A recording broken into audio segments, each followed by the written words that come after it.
법원에서 절차를 진행함에 있어서 회생이라고 하는 것은 이 사람이 가지고 있는 재산상 어떤 뭔가 변화라든가 문제가 있나 없나를 살펴보게끔 되어 있고요. 그 범위가 이 분에 한정되는 것이 아니고 그 주변인들, 예를 들어서 가족이라든가 배우자라든가 부모님이라든가 이런 분들이 연관되는 경우가 있어서 그런 경우에 그런 분들에게 자료를 요청하는 과정에서 그런 자료 요청이 그분들에게 이 사람이 개인회생을 진행하고 있다는 것을 알게 되는 계기가 되는 경우는 왕왕 있습니다. 예를 들어서 아버지를 부양해서 2인 가구 생계비를 요청하는 경우에 아버지한테 다른 재산이나 소득이 없는지를 확인하기 위해 법원이 아버지에게 과세증명서나 다른 서류를 요청하는 경우가 있는 경우도 있고요. 보통 청산가치를 반영함에 있어서 배우자의 재산들이 보통 많이들 들어가는 경우가 있거든요. 그런 경우에 배우자가 당신이 재산이 얼마나 있고 어떤 재산들이 있는지에 대한 내역을 제출을 하여라 라고 하는 경우가 발생하는 경우가 있습니다.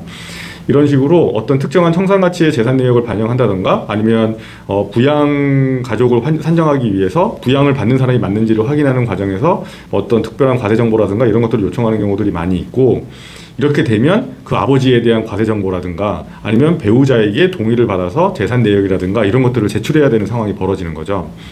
여기에서 피치 못할 사정으로 회생을 이 사람이 진행하고 있다는 것을 알게 되는 경우가 발생하게 되는 것입니다.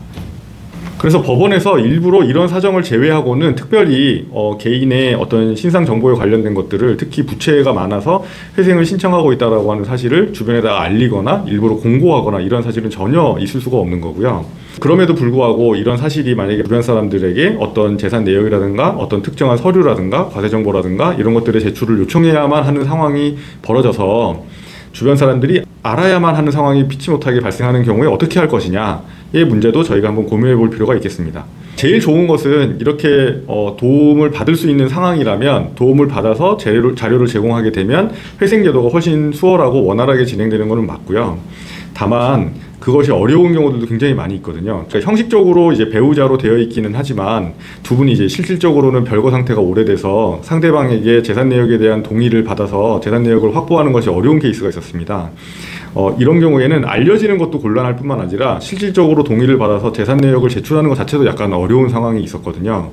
이런 경우에도 회생이 안 되는 것은 절대로 아닙니다. 사실조회 신청이라든가 그 진술서라든가 이런 것들을 통해서 대체를 하게 되면 법원에서는 이런 자료들에 대해서도 충분히 인정을 해주고 있거든요.